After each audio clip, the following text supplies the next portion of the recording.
শাকিব খান ঢাকায় সিনেমার কিং। প্রতিটি প্রজন্মে এক একজন স্টার আসে, কিন্তু কিং খানের মতো কেউ হয় না এবং হবেও না। নাম্বার 1 শাকিব খান। আর বর্তমানে কিং খান তার সিনেমাগুলো দিয়ে বিশ্বব্যাপী আলোড়ন তুলছে। তার অভিনীত প্রত্যেকটা সিনেমা একটার থেকে আরেকটা বেটার। এবং একটা কথা আপনিও আমার সঙ্গে মানতে বাধ্য হবেন যে শাকিব খানের এই ধারা যদি আরো কয়েক বছর অব্যাহত থাকে, তাহলে আমাদের বাংলাদেশি সিনেমাকে ওয়ার্ল্ড ওয়াইড পপুলার হতে কেউ আটকাতে পারবে না। যেমনটা বর্তমানে ইন্ডিয়া সাউথ ইন্ডাস্ট্রিকে ওয়ার্ল্ড ওয়াইড সবাই চেনে, ঠিক তেমনই খুব তাড়াতাড়ি আমাদের সিনেমাকেও একদিন ওয়ার্ল্ড ওয়াইড সবাই জানবে। এদিকে সম্প্রতি মুক্তি পেয়েছে মেগাস্টার শাকিব খানের বরবাদ, কিন্তু আজকে আমি বরবাদ নিয়ে কথা বলবো না। চলুন আজকে শাকিব খানের প্রিভিয়াস কয়েকটা সিনেমার রিক্যাপ দেখে আসা যাক। তো আজকের এই ভিডিওতে আমি আপনাদেরকে জানাবো প্রিয়তমা, রাজকুমার, তুফান এবং দরদ এই চারটা সিনেমার মধ্যে কোনটা আসলে সেরা। আর হ্যাঁ, এই ভিডিওটা সম্পূর্ণ স্পয়লার ফ্রি। আরেকটা কথা, এই ভিডিওর আইডিয়া আমাকে আমার একটা ছোট্ট সাবস্ক্রাইবার দিয়েছে। ও আই সি। তো গাইস, আপনারাও যদি কোনো ভিডিও সম্পর্কে আমাকে আইডিয়া দিতে চান, তাহলে সেটা আপনি আমাকে সরাসরি জানাতে পারেন। আপনারা আমার সঙ্গে সরাসরি ফেসবুক পেজের মাধ্যমে কানেক্টেড থাকতে পারেন। আমি আমার ফেসবুক পেজের লিংক এই ভিডিওর ডিসক্রিপশন বক্সে দিয়ে রাখবো। ঠিক আছে। So this is going to be an very interesting video. তাই ভিডিও শুরু করার আগে চ্যানেলটা সাবস্ক্রাইব করুন। আরে বাহ, আপনাকে fair and lovely. I mean আপনাকে থ্যাংক ইউ।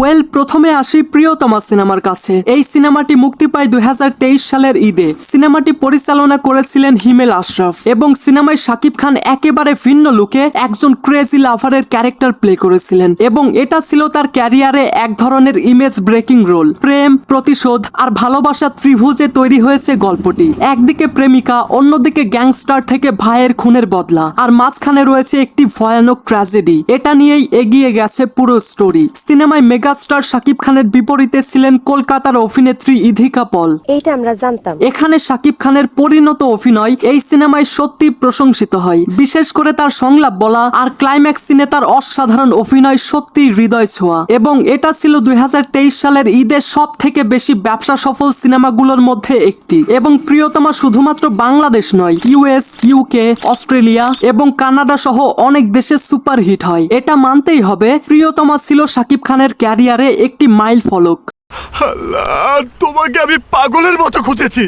প্রিয়তমার পরে আসে রাজকুমার। এটা ছিল শাকিব খানের ড্রিম প্রজেক্ট। রাজকুমার গল্পের মধ্যে রূপকথা, রোম্যান্স এবং সমাজের প্রতিবাদী বার্তা ছিল। আধুনিক ঢঙে নির্মিত হলেও এখানে অনেক ক্লাসিক ঢঙের ফ্লেভার ছিল। এবং রাজকুমার সিনেমায় শাকিব খান ছিলেন অনেক স্টাইলিশ, গ্ল্যামারাস এবং রাজকীয় এক ক্যারেক্টারে। তবে এই সিনেমাটি দেখার পর অনেক ক্রিটিক্স বলেছিলেন যে গল্পটা আরেকটু টাইট করা যেত, যেটা পার্সোনালি আমারও মনে হয়। তবে রাজকুমার সিনেমাটি দর্শকদের ভিড় টানতে পেরেছিল, কিন্তু প্রিয়তমার মতো ইমোশনাল ইম্প্যাক্ট বা সোশ্যাল ভাইরালিটি এখানে অনেক কম ছিল। কিন্তু এটা মানতেই হবে, রাজকুমার সিনেমার ভিজুয়ালি সত্যিই অনেক চমৎকার ছিল। পাশাপাশি এটাও মানতে হবে, রাজকুমার সিনেমার স্টোরি প্রিয়তমার মতো এত গভীর ছিল না। আর রাজকুমার সিনেমা নিয়ে সব থেকে বেশি আলোচনা হয়েছিল যেটা নিয়ে, সেটা হলো মাহিয়া মাহি শাকিব খানের মায়ের ক্যারেক্টার প্লে করেছিলেন। এটা দেখার পর অনেক অডিয়েন্স এটা মেনেই নিতে পারছিল না। তো আপনি কি রাজকুমার দেখেছেন?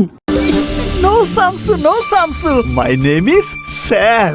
তারপর আসে তুফান। তুফান ছিল একদম অন্যরকম এক অভিজ্ঞতা। এটি শাকিব খানের জন্য যেমন সাহসী ছিল, ঠিক তেমনি দর্শকদের জন্য তেমন চমকপ্রদ। এই সিনেমাটি দেখার পর সমস্ত অডিয়েন্স লিটারালি শকড হয়ে গিয়েছিল। তুফান মুক্তি পায় 2024 সালের ঈদে এবং এই সিনেমাটি পরিচালনা করেছিলেন গুণী নির্মাতা রায়হান রাফি এবং এটি ছিল টেকনিক্যালি খুবই উন্নত একটি প্রজেক্ট। আর তুফান সিনেমায় শাকিব খানের বিপরীতে ছিলেন কলকাতার অভিনেত্রী মিমি চক্রবর্তী এবং বাংলাদেশি অভিনেত্রী মাসুমা রহমান নাবিলা। একটি দুর্ধর্ষ অ্যাকশন ড্রামা যেখানে শাকিব খান একজন রাফ, টাফ এবং ডেঞ্জারাস লিডার। গল্পে ছিল রাজনৈতিক থ্রিল, অ্যাকশন, সমাজের অন্ধকার দিক, সবকিছুই। শাকিব খান এখানে ছিলেন তার জীবনের সব থেকে ট্রান্সফর্মড রোলে। ফিজিক্যাল ট্রেনিং, নতুন হেয়ার স্টাইল, নতুন স্টান্ট, সবকিছুতেই ছিল পারফেকশন। পাশাপাশি তুফান ছিল ইন্টারন্যাশনালি প্রশংসিত। ভারতের কিছু ফিল্ম রিভিউ পোর্টাল পর্যন্ত এটি নিয়ে আলোচনা করেছে। তুফান ছিল শাকিব খানের ক্যারিয়ারের সব থেকে বোল্ড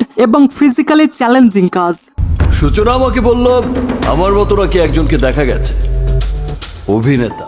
সব শেষে আসি দরদের কাছে। এটি ছিল একটি ইন্দো বাংলাদেশ যৌথ প্রযোজনার একটি সিনেমা, যেখানে শাকিব খানের বিপরীতে অভিনয় করেছিলেন বলিউড অভিনেত্রী সোনাল চৌহান, এবং এই সিনেমাটি ডিরেকশন দিয়েছিলেন দি ইনফেমাস অস্কার উইনিং ডিরেক্টর জনাব অনন্য মামুন, যিনি টিকটকারদের দিয়ে তার সিনেমা প্রমোশন করিয়ে থাকেন। তো যাই হোক, এটি ছিল এক সামাজিক রোমান্টিক ড্রামা, যেখানে প্রেমের পাশাপাশি ছিল সামাজিক বার্তা। তবে কিছু কিছু জায়গায় গল্পটা একটু স্লো লাগলেও আবেগের দিক দিয়ে ছিল অনেক শক্তিশালী। শাকিব খান এখানে একদম সাবলীল ছিলেন, বিশেষ করে তার সংলাপ ডেলিভারি এবং ইমোশনাল সিনগুলো বেশ প্রশংসিত হয়। ভারতের দর্শকদের কাছে শাকিব খান অনেক বেশি পপুলার না হলেও দরদের মাধ্যমে তিনি একটা ভালো ইমপ্রেশন ফেলেছেন। তাই এটা বলাই যায়, দরদ ছিল সাংস্কৃতিক এক্সচেঞ্জের সুন্দর একটা উদাহরণ, যদিও এটা বক্স অফিসে তুলনামূলক কম হিট হয়। তো আপনি কি দরদ সিনেমাটি দেখেছেন?